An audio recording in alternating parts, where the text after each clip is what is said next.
Anxiety arrives before thought does, before the interpretation, before the explanation, before the therapeutic vocabulary that tries to contain it. There is simply the sensation of something approaching. A tightness without object, a vigilance without cause. The body knows before the mind can articulate what it knows, and this temporal gap, this fraction of a second between sensing and understanding, contains something essential about what it means to be conscious at all. To be awake is to be exposed, not merely to danger, but to possibility itself. The animal sleeps when safety permits, and wakes when a threat arrives. But human consciousness does not toggle so cleanly between rest and alarm. We are awake to what is not yet here, awake to what might never arrive. Awake, most disturbingly, to the fact of our own awareness, that strange recursion in which the mind becomes both subject and object, the watcher watching itself watch. This is not a modern condition, though modernity has given it new names and new amplifications. Anxiety is not the byproduct of industrialization, social media, or economic precarity, however much these things may sharpen its edge.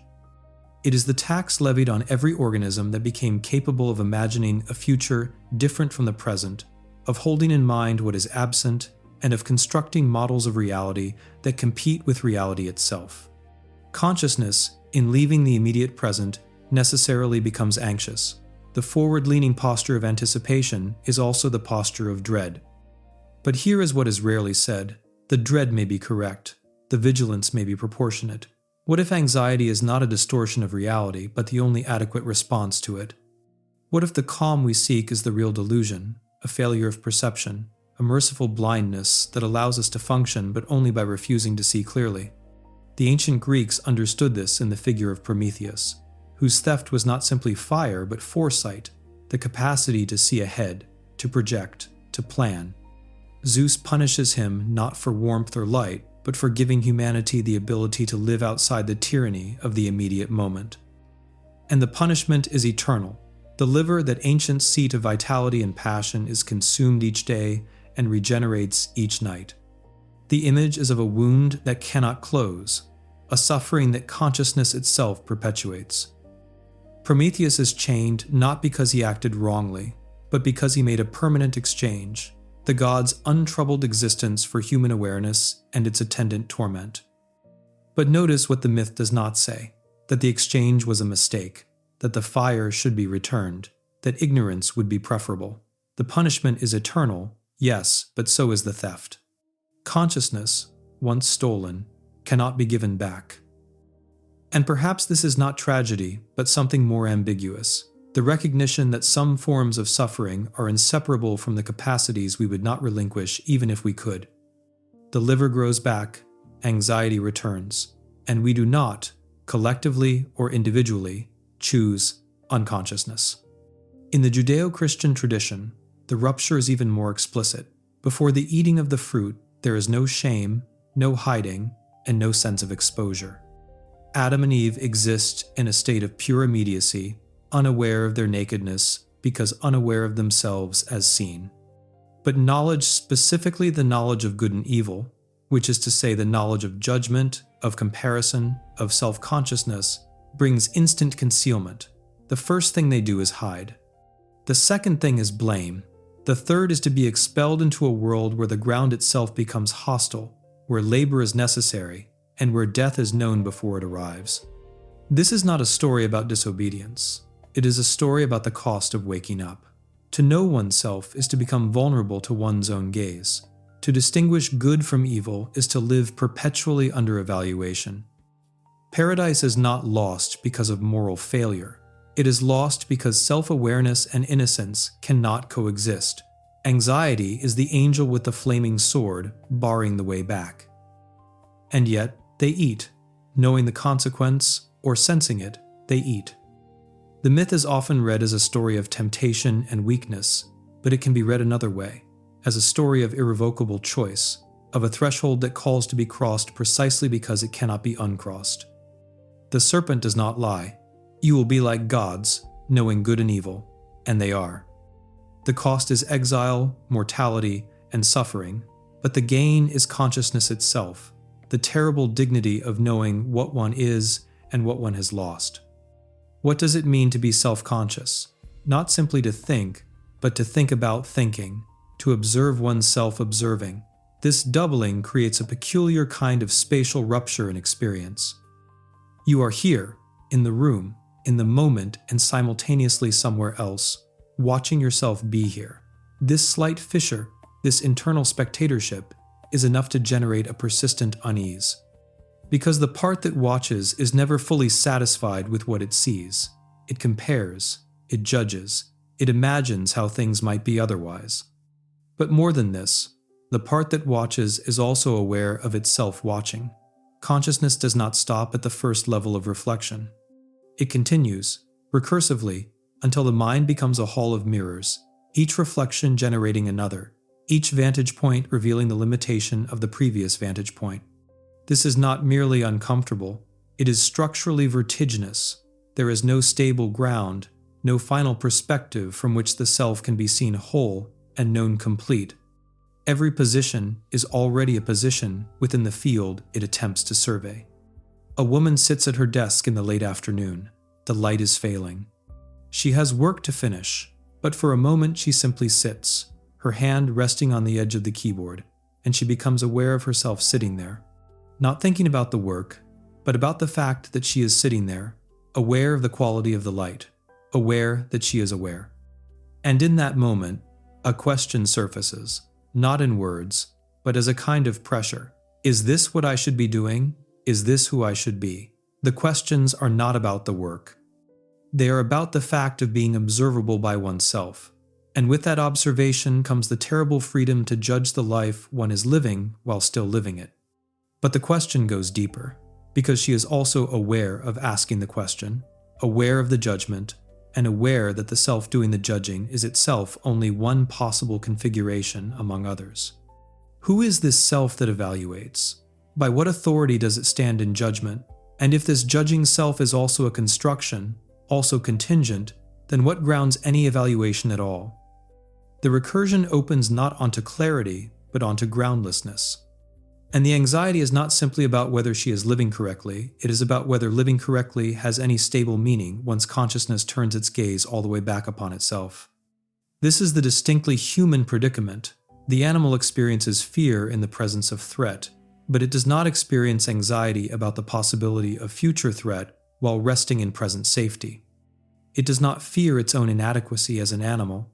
It does not wonder whether it is living correctly. The deer does not, while grazing, suddenly become oppressed by the awareness of its own dearness. But human beings cannot occupy their lives without simultaneously standing outside them, evaluating, comparing, and projecting alternate versions. And here is what makes this predicament not merely uncomfortable, but dangerous.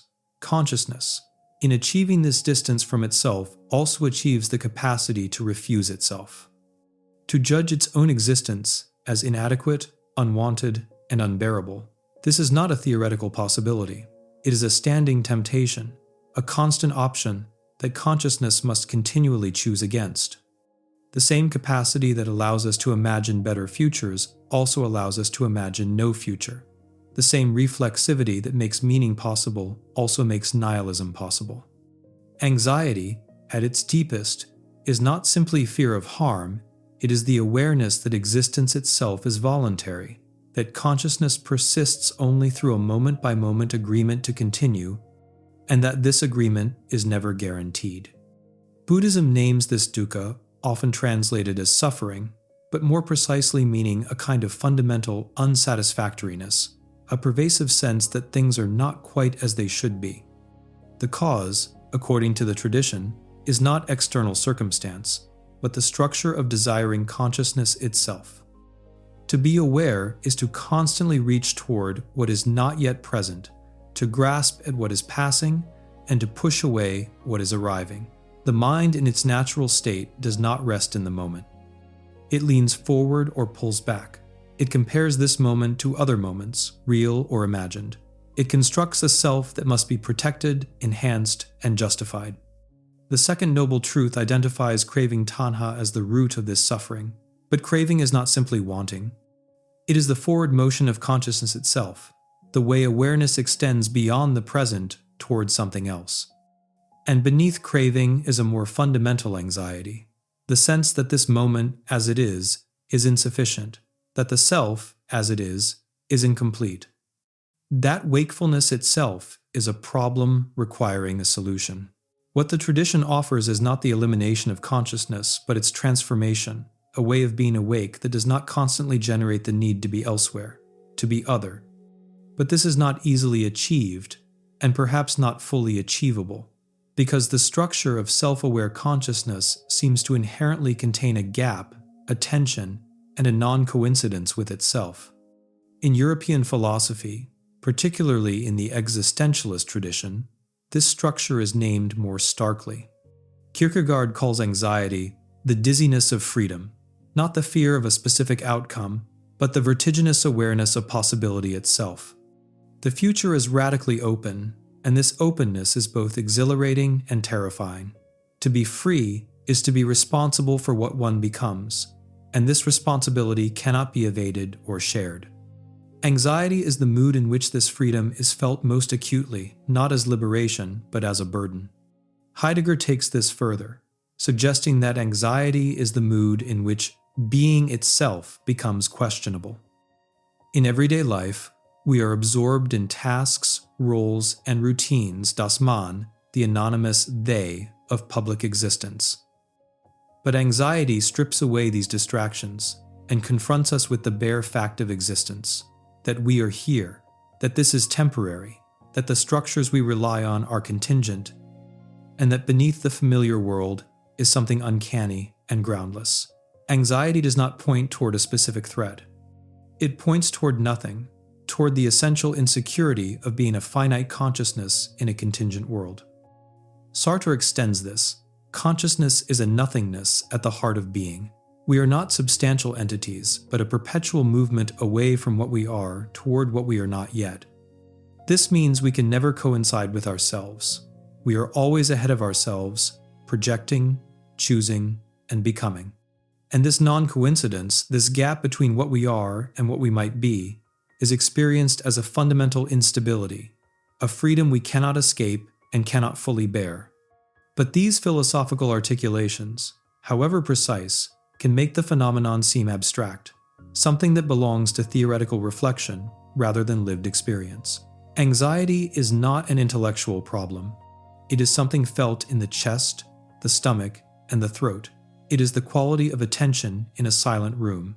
It is the sudden awareness of one's own heartbeat in the dark. A man lies awake at 3 a.m. Nothing is wrong. No crisis is imminent. But he is awake, and the wakefulness itself becomes oppressive. He is aware of being awake when he should be sleeping, and this awareness makes sleep impossible. He begins to think about tomorrow, about things left undone, and about conversations he regrets or anticipates.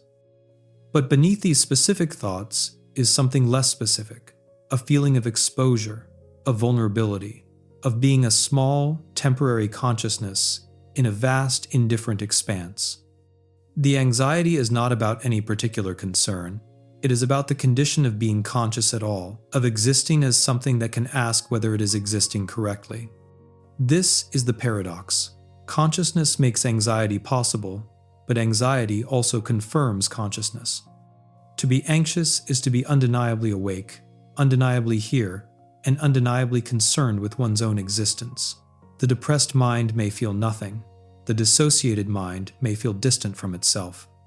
But the anxious mind is painfully present, hyper-attuned, and over-awake. Anxiety is consciousness aware of its own fragility, its own contingency, its own ungroundedness, and unable to look away. The symbolic tradition understands this in images of threshold and exposure, the tower, the precipice, the open field, the watched window. These are not arbitrary associations. They picture the essential condition of consciousness, elevation above immediate instinct, exposure to what is distant, and vulnerability to unseen observation. To stand on a height is to see farther, but also to be more visible, more precarious. To be in an open space is to have more options, but also to lack the comfort of enclosure, of defined limits. In fairy tales and myths, The figure who leaves the village, who crosses the threshold into the forest or the wilderness, always encounters danger. Not because the world outside is objectively more dangerous, but because leaving the known means losing the protection of the familiar, the inherited, and the collective. The hero must face what the village has kept at bay. And what the village keeps at bay is not only external threat, but also internal uncertainty, the questions that collective life answers through custom, role, and tradition. Anxiety intensifies at transitions, adolescence, marriage, parenthood, career changes, relocations. Not because these transitions are inherently distressing, but because they require the reconstruction of identity and the renegotiation of one's place in the world. They are threshold moments when the old story no longer fits and the new story has not yet stabilized. In such moments, consciousness becomes acutely aware of its own constructed nature, of the fact that the self is not a given but a project, something continually made and remade. The modern world multiplies these thresholds. Traditional societies offered defined roles, inherited narratives, and communal rituals that absorbed individual anxiety into collective meaning. Modernity offers choice, mobility, and self-creation, and with these, the perpetual task of justifying one's existence, of constructing coherence in the absence of given meaning. The freedom to become anything carries with it the anxiety that one might become nothing, or the wrong thing, or simply fail to become anything at all. But to see this only as a modern problem is to miss the deeper pattern. Even in traditional societies, even in the most stable and ritualized cultures, there have always been figures who experience the weight of consciousness differently. The shaman, the mystic, the prophet, the artist, the philosopher. These are figures who, for whatever reason, cannot rest in the collective answer. They experience existence as a question rather than a given. And their anxiety, their refusal of the ready-made, is often what makes them necessary to the culture, even as the culture finds them troubling. Consider the Desert Fathers, those early Christian ascetics who fled the world not because the world was wicked, but because the world was too easy, too distracting, too full of ready-made satisfactions that prevented the deeper encounter with self and God. They went into the wilderness precisely to strip away the protections of social life, to be alone with consciousness itself. And what they found there was not peace but battle, demonic temptations, visions, despair, and doubt. The desert is not a place of escape, but of intensification. It is where the noise of the world falls away and one hears, with terrible clarity, the noise of one's own mind. The accounts of their struggles are psychologically precise. They describe acedia a listless, restless anxiety, a sense of futility and meaninglessness that descends in the middle hours of the day. Not the dramatic darkness of despair, but a gray, corrosive doubt about the point of any effort, any discipline, any seeking. It is the mood in which consciousness becomes oppressive to itself, in which wakefulness feels like a burden without purpose. This is not depression, though it resembles it. Depression is a collapse of vitality, a loss of the capacity to care. Acedia is something stranger, the awareness that one could care, should care, but cannot quite find the ground on which caring makes sense. It is consciousness at a standstill, unable to invest in the present, but also unable to imagine a future that would make the present bearable. It is anxiety stripped of direction, a restlessness that has nowhere to go. The monastic solution was ritual, community, and obedient structures that would hold the self in place when the self could not hold itself. But the underlying insight was that consciousness, left to its own devices, tends toward disintegration, toward a kind of entropic anxiety in which everything feels equally urgent and equally meaningless. Consciousness needs form, needs constraint, and needs something outside itself to orient toward.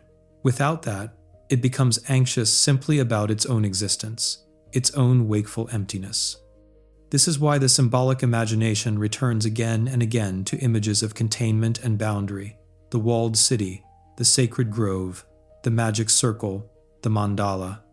These are not merely protections against external threats. They are attempts to give consciousness a shape it can inhabit, a limit against which it can define itself. The infinite is terrifying. The bounded is livable. To live consciously is to exist within some frame, some narrative, some structure that makes sense of awareness itself. But every frame is also a limitation. Every boundary is also an exclusion. And part of human consciousness is the awareness of this, the knowledge that whatever frame one inhabits is not the only possible frame, that the boundary could be elsewhere. That the story being lived is one story among many. This knowledge is itself a source of anxiety. To choose one way is to relinquish others. To commit is to foreclose. And consciousness, which can imagine alternatives, suffers the loss of what was not chosen, even as it lives what was. A woman stands at the edge of a marriage. She loves the person she is about to marry. She is certain of the choice, or as certain as one can be about something that is simultaneously a decision and a leap. But in the days before the wedding, she feels a strange, sourceless dread, not about the person, not about the relationship, but about the finality of the act, the way it closes off other possible futures, other versions of herself. The anxiety is not a sign that she is making a mistake. It is a sign that she is conscious enough to know what commitment means, that it is both affirmation and renunciation, both freedom and limit. To be anxious, in this sense, is to be awake to the costs of living in time, to the irreversibility of choice, and to the way every yes contains 1,000 silent no's. The unreflective life moves forward without this awareness, but the conscious life must carry the weight of what is left behind, of roads not taken, of selves not become. This is the price. Not suffering in the sense of pain, but suffering in the sense of undergoing, of bearing what cannot be put down. Consciousness is the capacity to hold in mind what is not present, the past, the future, the possible, and the imagined. And this capacity, which is the source of every human achievement, every work of art, and every act of care that extends beyond the moment, is also the source of perpetual disquiet. To be here is also to be able to imagine being elsewhere. To be this is also to be able to imagine being otherwise. And the gap between what is and what might be is where anxiety lives. The garden, the tower, the threshold, the mirror, the labyrinth, the precipice, the open sea. Each of these appears across cultures, across centuries, as a symbolic location for the encounter with consciousness itself.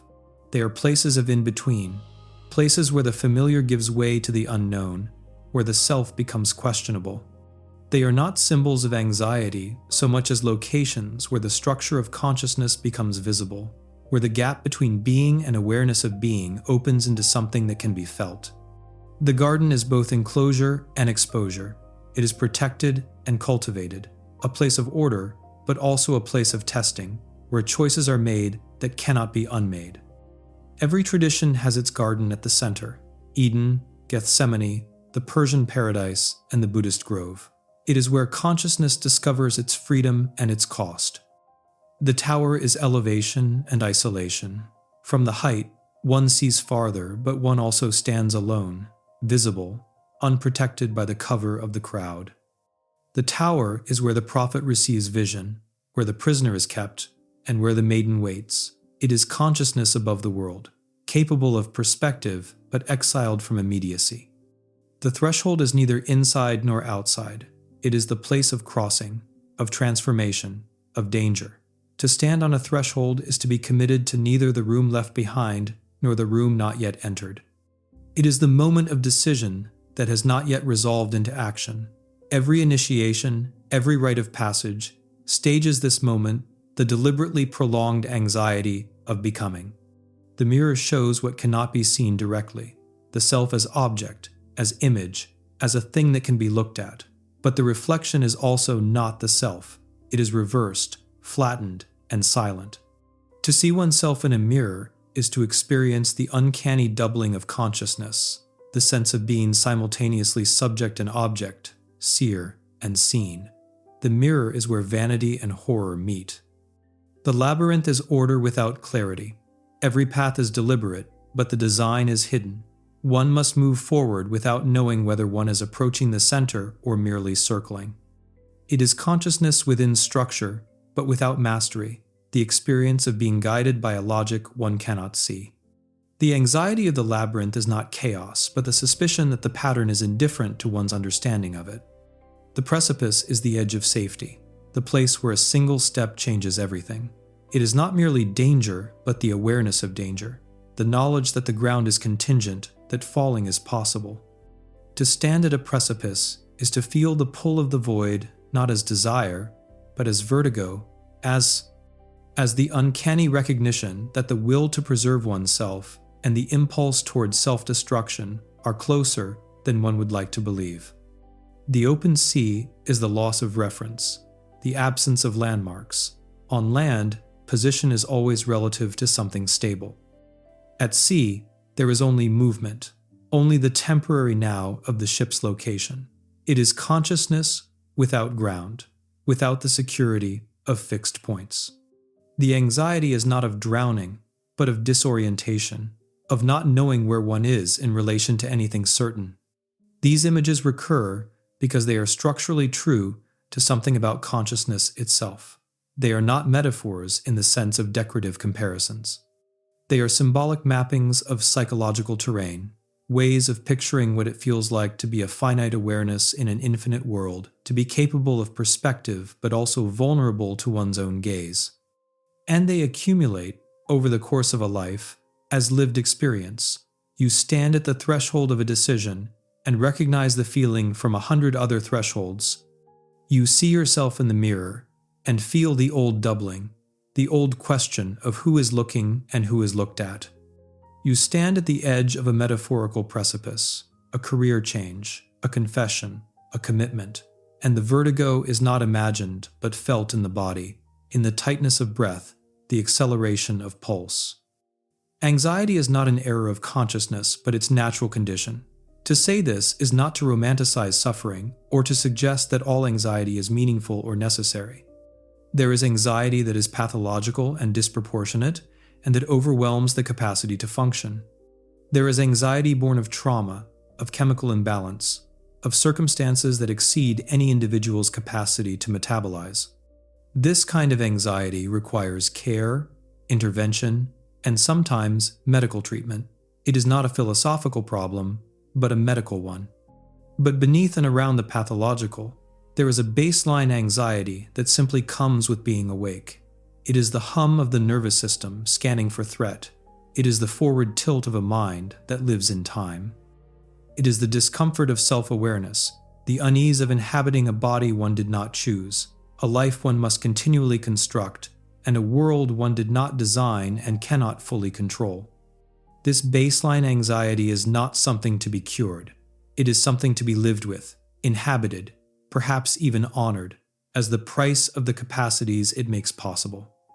To be conscious is to be capable of love and therefore vulnerable to loss.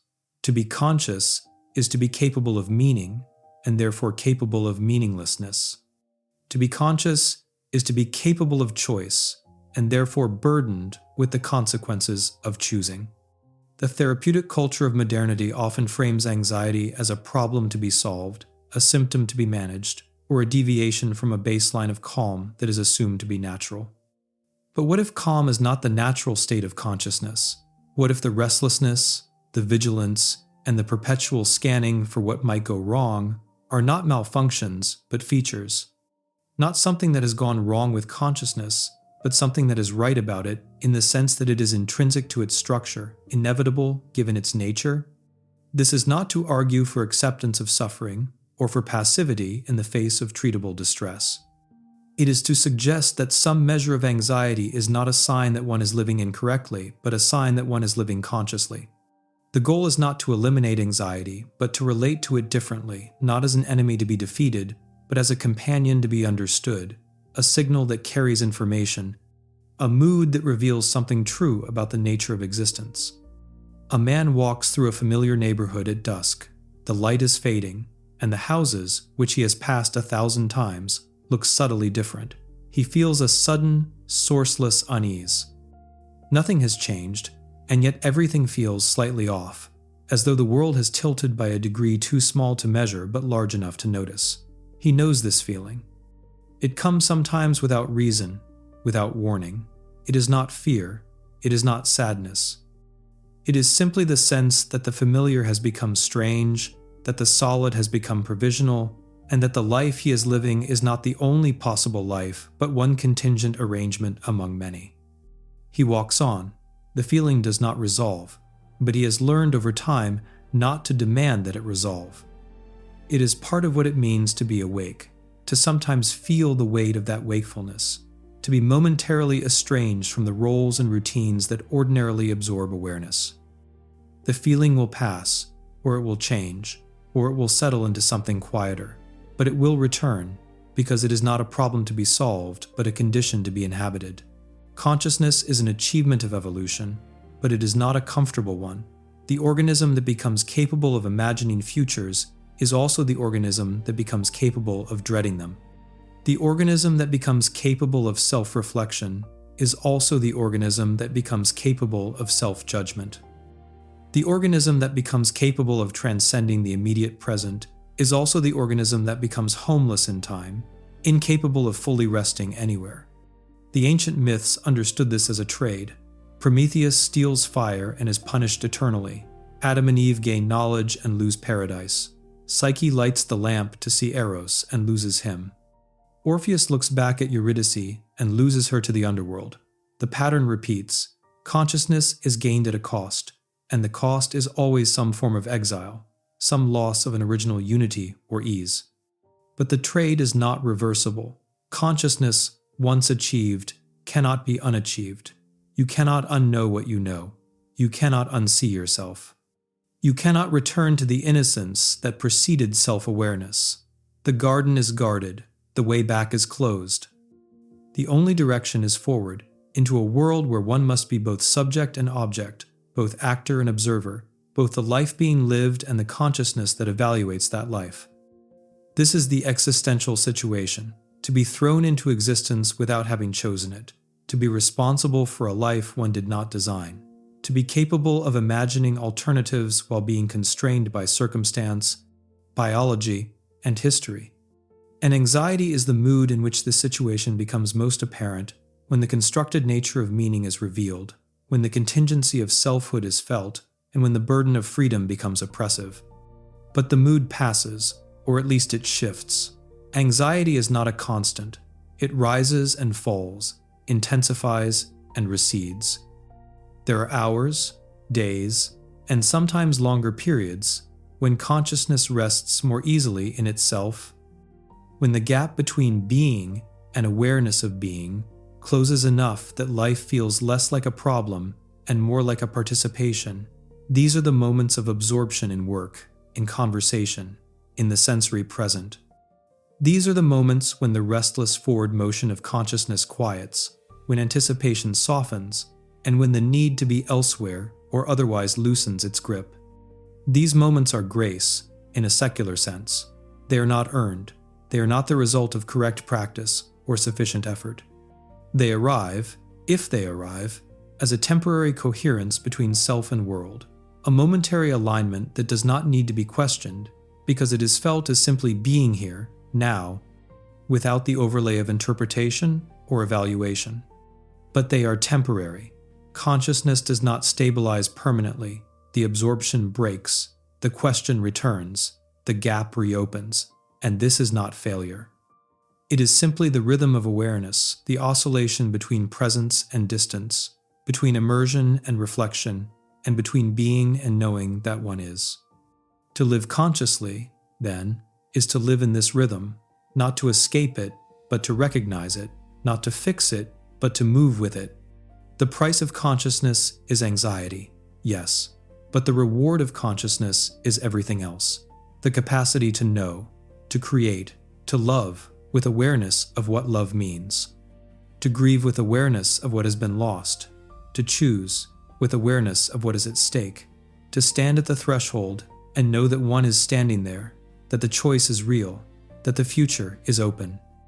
Consciousness is a wound that does not close, but it is also the wound through which the world enters, through which beauty is seen, through which suffering is felt and through which meaning is made. To wish away the anxiety would be to wish away the wakefulness. To refuse the cost would be to refuse the capacity. The evening deepens. The room darkens. A person sits alone, aware of the silence, aware of the passage of time, and aware of being aware. The day's tasks are finished or abandoned. There is nothing that must be done in this moment, and yet the mind does not rest. It moves forward, sideways, and backward. It rehearses, it anticipates, it evaluates, it judges. And then, sometimes, for no clear reason, the restless movement quiets, not into sleep, but into a different quality of wakefulness.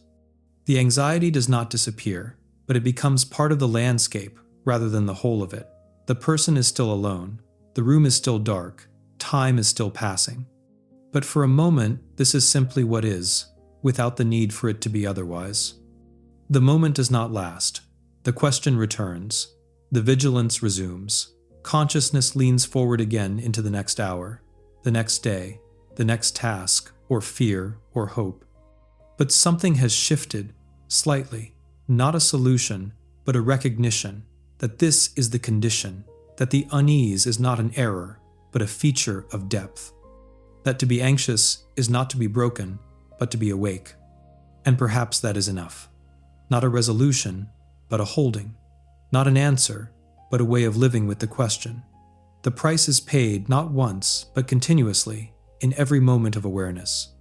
And what is purchased is not happiness, not peace, not freedom from uncertainty, but the strange, costly, irreplaceable gift of being here, now, conscious, awake, and aware of being aware. The silence that follows is not empty. It is full of what has been said and what remains unsaid, of what can be thought and what exceeds thinking. The essay ends, but the question it carried continues. Not as something to be solved, but as something to be inhabited, for as long as consciousness endures.